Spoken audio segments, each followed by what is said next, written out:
The rain came down in heavy sheets, soaking the crumbling stones of the path that led to the edge of the Vale of Sindar. I had walked 3 days through swamp and silence, guided only by a map too old to be trusted and the voice of a dying monk who spoke in riddles. When the ash returns to the air, he had whispered, his eyes milk-white, the gods will stir beneath the bones. I didn't know what he meant then. I do now. The villagers of Merrow's End had warned me not to come. They spoke of curses and old hills that smoked even in winter, of nights when the stars shifted and danced in ways they shouldn't, but none of them truly knew what lay buried in the vale. None of them remembered they weren't allowed to. The war that ended the first pantheon had been scrubbed from every book, every tongue, every hymn, but something remained, not memory but presence. And as I descended into the vale that first night, I felt it coiled around my bones like cold smoke. The trees were skeletal here, leafless, charred, not by flame but by something older, something that fed on divinity. The ground beneath my boots was soft, but it wasn't mud, it was ash. Centuries of it, maybe more. I knelt and pressed my hand into it. It was warm, not sun-warmed, burning from beneath, somewhere deep below me. Bones were still burning, bones too large to be human, bones of gods. I made camp at the edge of what had once been a temple, though to which god, no one could say.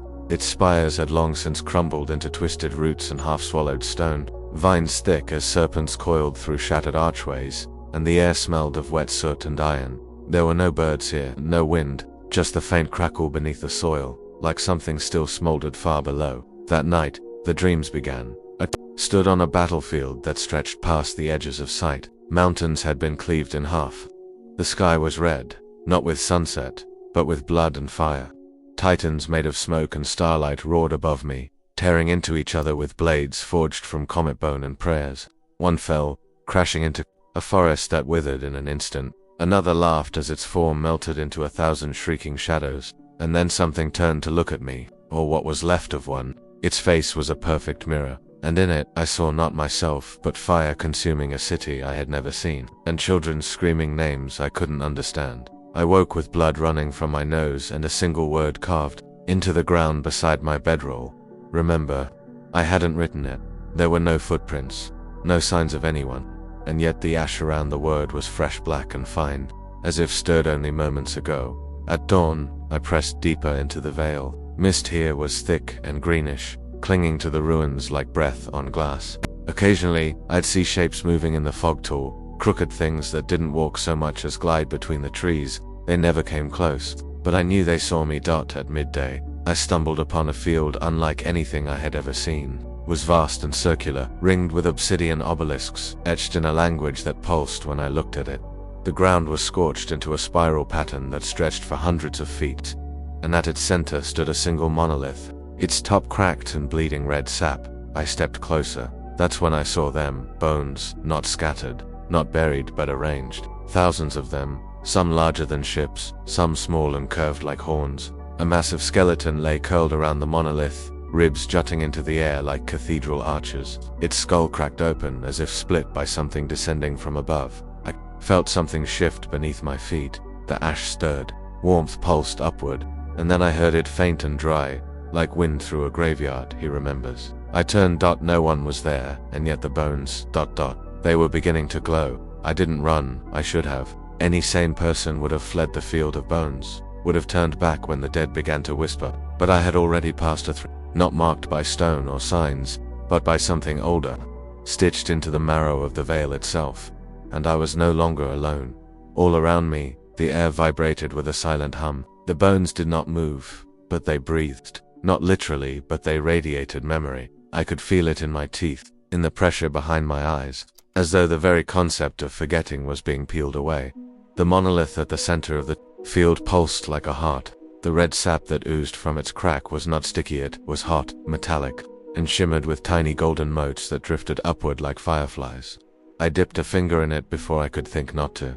A single word ignited in my mind, Ayor. It wasn't just a name, it was a feeling, a pressure, a scream. I staggered backward, gripping my skull as fire raced behind my eyes. The name coiled down my throat like a live wire. My tongue burned. I vomited onto the ash, and in the moment, before I blacked out, I saw them shadows watching from beyond the ring of obelisks, tall and faceless, draped in cloaks of smoke. When I awoke, It was night, and I wasn't in the field anymore. I was somewhere beneath it. The air was thick with sulfur and dust. Walls of rough black stone stretched around me, carved with spiraling runes that blinked with a faint bioluminescence. The floor was uneven, with bones, broken helmets, shattered weapons, a battlefield sealed in stone. There was no entrance, no exit, no light source I could identify, and yet I could see. I wandered for what felt like hours. The chamber twisted in ways that made no architectural sense. Sometimes I walked straight and ended up back where I began. Other times I turned corners that shouldn't exist. But I wasn't lost. Something was guiding me. I came upon a mural at the end of one corridor. It was ancient, carved deep into basalt with tools that must have been wielded by titans. It showed a war, no, not a war. The war of the gods. Celestial bodies falling like arrows. Mountains shattering, oceans boiling, a sun being torn in half by something that looked like a screaming child with wings made of teeth. But what struck me most were the faces of the gods. All of them, every divine being, etched in that stone, looked terrified. They weren't fighting for dominion, they were fighting for survival. Beneath the mural, in fine script, was a passage. Not in any language I recognized, yet I understood it as clearly as my own thoughts. They sealed him beneath the wound of the world, not to imprison him, but to forget he ever bled. I stumbled back, heart pounding. This wasn't a battlefield. It was a burial site, not just for bodies but for memory itself. And somewhere, deeper still, the one they buried alive was beginning to stir. The deeper I walked, the louder it became. Not noise in the normal sense. There was no echo, no footstep, no breath, but something ancient thrummed behind the stone. A low, pulsing sound like the heartbeat of a buried giant, or a warning drum. The air had changed too. It was heavier now, almost liquid, thick with ash, and the scent of scorched incense. I began to feel it in my lungs, as if each breath pulled in not air, but memory, burnt, blackened, and still screaming. I didn't know where I was going, but the path knew me. Every corridor opened at my approach. Runes blinked as I passed, lighting only long enough to reveal their shape before fading into darkness. And the deeper I went, the older the bones became. At first, they were human, or at least close to it. Rib cages, spines, shattered skulls. But after a time, the proportions shifted.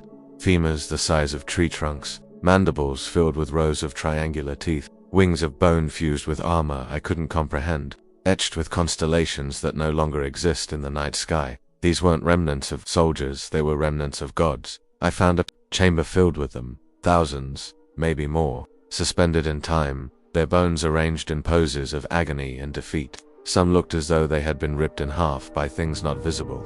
Others had been folded into impossible shapes, as though space itself had betrayed them. In the center of the room, a basin carved of obsidian wept molten gold. Above it, hanging from chains of fossilized sinew, was a mask. It was perfectly round, featureless, smooth, and black like onyx, but pulsing faintly beneath the surface. Something inside it moved. I don't know why I reached for it. Maybe I didn't. Maybe it reached for me. As my fingers brushed the edge, the mask flared with light, and a voice filled my head, not spoken, not heard, but imprinted, like branding iron on flesh. He was not born. He was not made. He was remembered into existence. And that memory is a wound that never closes. I fell backward, gasping behind me. The air tore open, not with sound, but with silence so deep it devoured all thought. And from that silence emerged a vision. I saw the gods, hundreds of them gathered in a circle, high above a battlefield of stars. They were vast, radiant, terrible. Some were made of song, others of flame, void, or storm. And in their center, something rose, not a figure, shape, a concept, an inversion. It was an Aorthan, but it wasn't born. It had formed from a shared fear, a communal memory of something too ancient to be described. A god that had never lived, but had always been remembered. That was his weapon, that was his curse. The more you tried to forget him, the more he solidified. Gods had tried to erase him, burned their own temples, slaughtered their priests, drowned entire worlds in fire and salt, all to sever the collective mind from the idea of Aorthon, but it hadn't worked. It never could. They buried him here, not to contain him, but to bury the truth with him, because if even one mortal remembered, if even one soul spoke his name with understanding, he would awaken. And I had spoken it. I had felt it. Somewhere above, the sky cracked with distant thunder. Somewhere below, something breathed, and the bones in the catacomb began to stir. When I emerged from the catacombs, the sky was wrung. That wasn't the color though, it had shifted, subtly from gray to something like bruised silver, but the way it moved, clouds no longer drifted. They twisted, slow and deliberate, spiraling above the veil like they were being pulled into a drain that had no center. And the stars had changed, even though it was mid-afternoon. I could see them dim but visible, crowding the sky like watchful eyes. I recognized none of the constellations. Some pulsed like infected wounds, others formed unfamiliar sigils that seemed to throb when I blinked. The land was changing with me. The field of bones I had passed through now stretched wider, the ash deeper and warmer, rising in faint spirals like smoke. The obelisks had shifted positions, I was sure of it. They now formed a perfect circle, and the monolith at the center bled faster, the red sap pooling into runes that crawled across the ground like living ink. I should have turned back.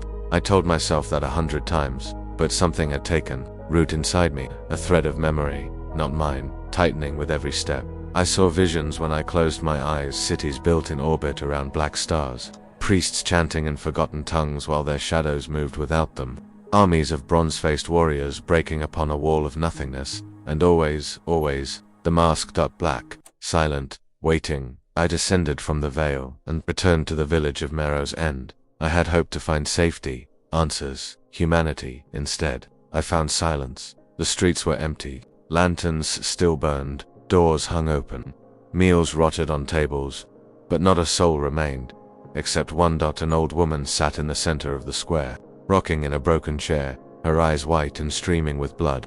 Her lips moved rapidly, whispering, in a voice not her own. I approached carefully. As I neared, her head snapped toward me with a suddenness that made my stomach lurch. Her mouth stretched impossibly wide, and for a moment, I saw not a woman but a god, burning, broken, kneeling before a throne made of shifting glass. Then it was gone. She spoke one word, unburied, and then she crumbled into ash. That night, I built a fire in the ruins of the chapel. I found old scriptures, torn and faded, their language long since outlawed. They spoke of a being without shape, without time, who existed only in the minds of those who feared him.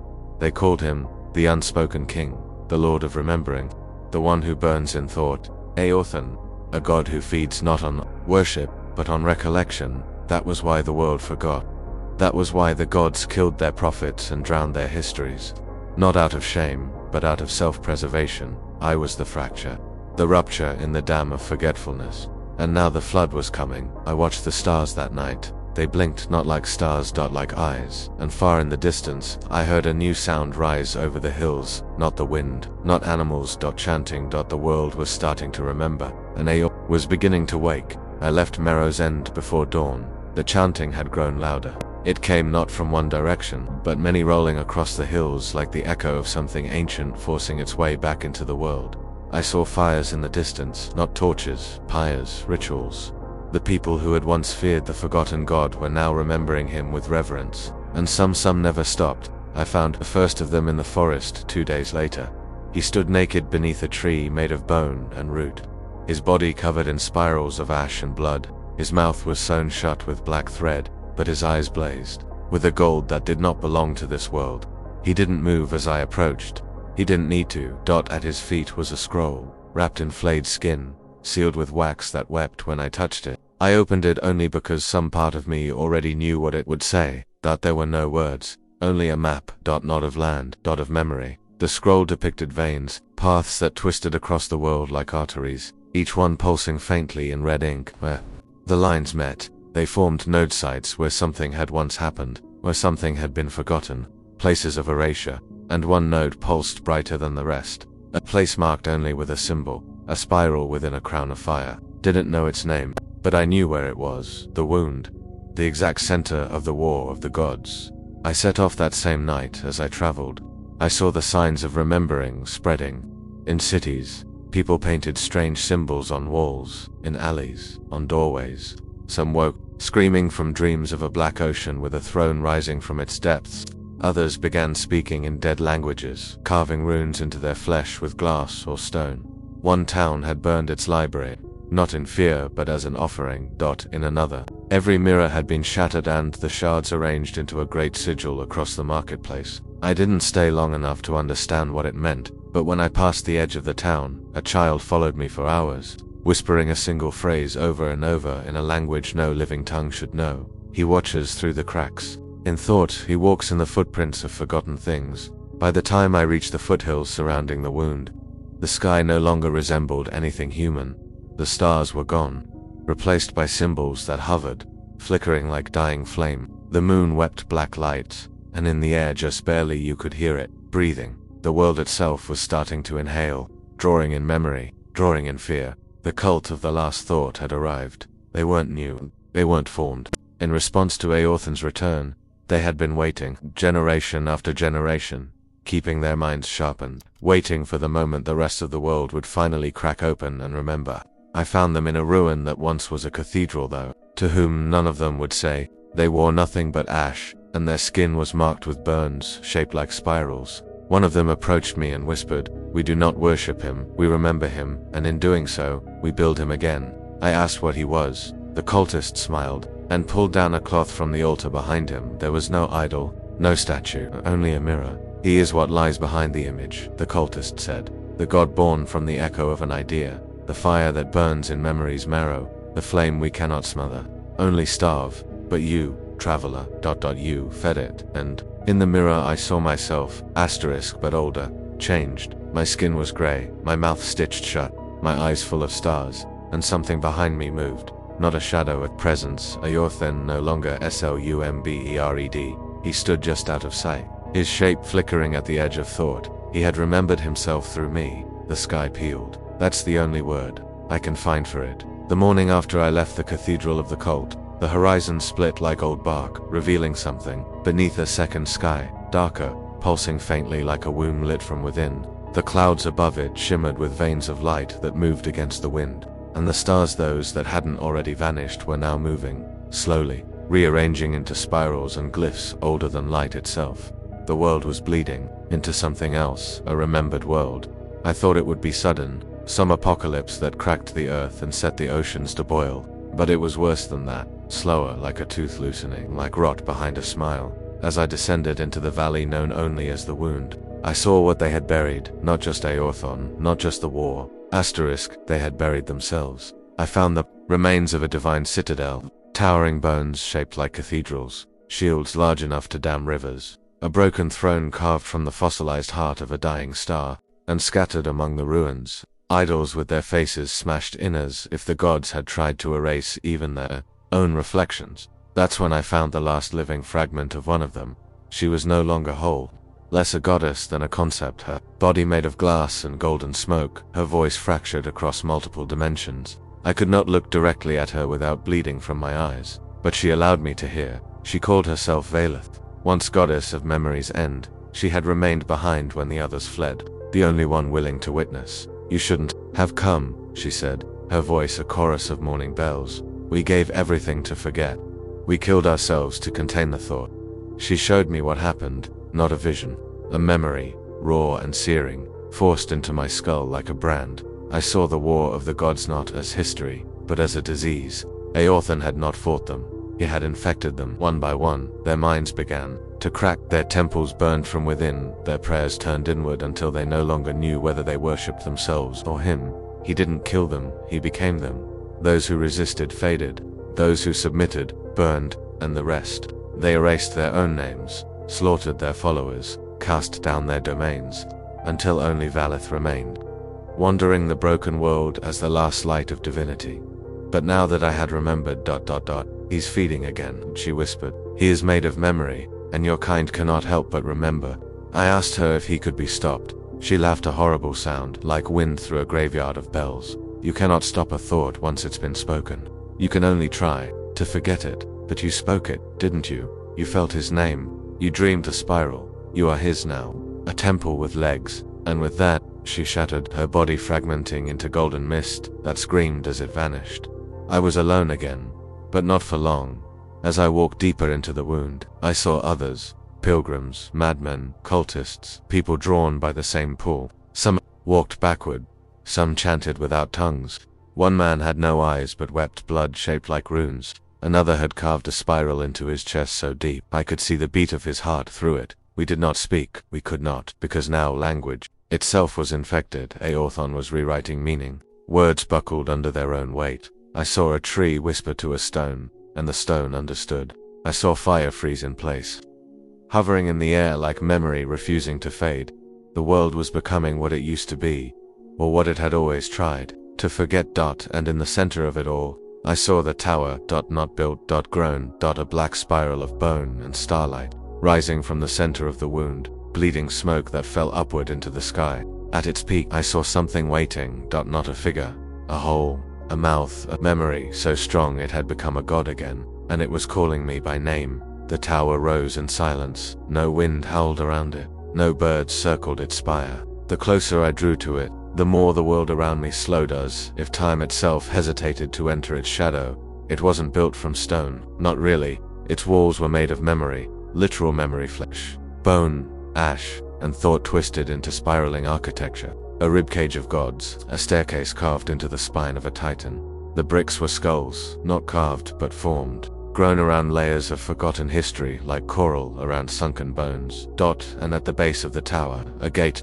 It pulsed when I approached. Not open, not closed. A slit in reality, just wide enough to let something through. I touched it and I remembered things I'd never lived. I stood beside the god Valath as she buried her own name under mountains of stone. I tore the wings from a fireborn deity who begged for forgetfulness. I knelt in a field of burning suns, whispering a name that split the sky like lightning. Aorthun. The gate opened. Inside, silence, but it wasn't empty. Every wall dripped with voices, not sounds, but impressions, laughter, weeping, screaming prayers in dead tongues. Names I couldn't speak danced across the air like ash caught in firelight. The spiral staircase stretched impossibly upward, each step steeper than the last. I climbed up. With each level I saw more, not with my eyes but with something deeper. Like memories buried in the marrow of creation were surfacing, playing themselves behind my ribs. On the third level, I saw the birth of worship, a tribe of pre-human beings dancing around a pit of black light, tearing out their tongues in reverence. Above them floated a crown made of orbiting eyes. On the sixth, I saw the erasure of the sun god, not death erasure, a divine being torn from the pages of time, his temples vanishing mid-breath, his name folding in on itself until it was just a scream. On the ninth level, I saw myself, but not me. Versions of me, countless lives. In some, I fled the veil and lived in fear. In others, I was a prophet, carving spirals into stone with fire-forged fingers. In one, I was the first to speak his name. In another, the last to forget it. The tower wasn't a monument, it was a mirror reflecting every soul that had ever remembered him. And I was at the center of it. I reached the top. There was no room, no altar, just void. A perfect sphere of nothingness floated in the air, spinning slowly. A spiral etched into the skin of the universe. Inside it I saw Aorthun, not a figure, a thought, a burning idea. A deity of recursion and memory, whose face was the first word ever spoken, and whose body was made of everything the gods had failed to destroy. He looked at me, and I remembered. Everything. That was not the first. I was not even separate. I was his. Vesely's echo, his anchor. You were born the moment I was forgotten, said the voice not aloud, but in every cell of my being, and now you have led me back to the place where thought becomes flesh. You are not my priest, you are my spine.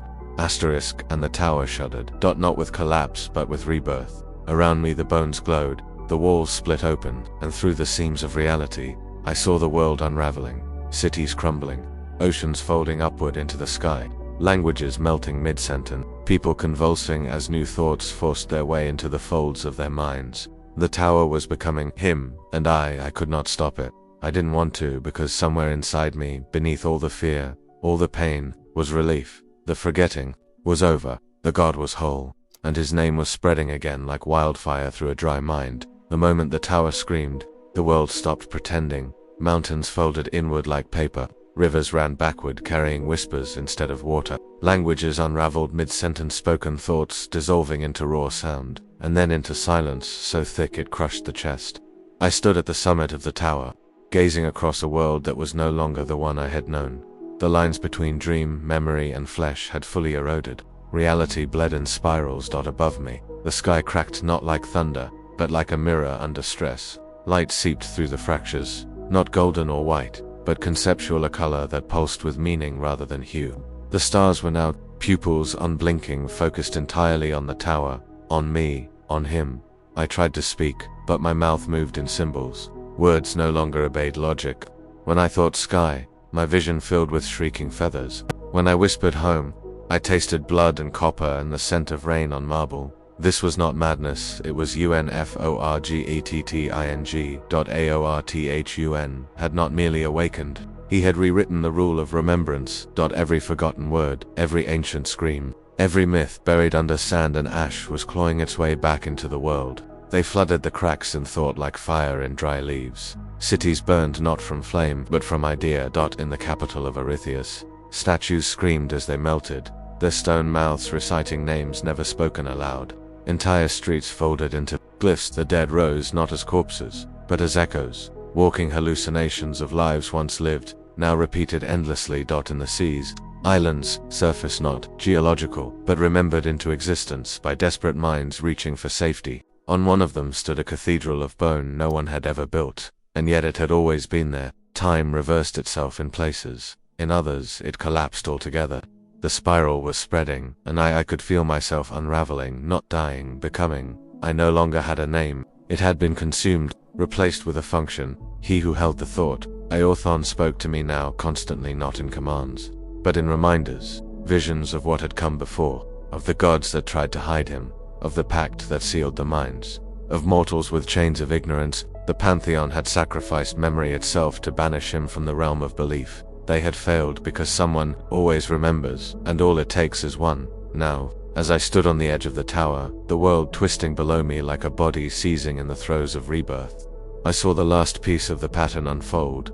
They had never sealed him beneath the world. They had sealed him inside us. Aorthon was not a being to be buried. He was an idea planted, like a seed, dormant in every mind, waiting to be watered by curiosity. And I was the rain. Now the whole world was wet with remembering, and the bones beneath the soil, though long dead gods, were burning again, not pain. In shame, because they knew, as I did now, that the only true God is the one you can't forget, and he had returned.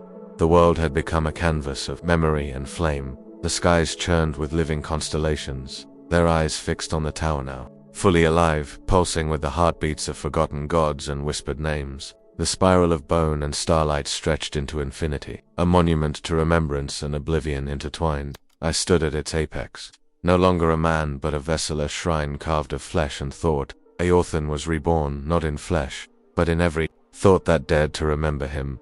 His presence spread like wildfire through minds, shattering illusions of forgetfulness.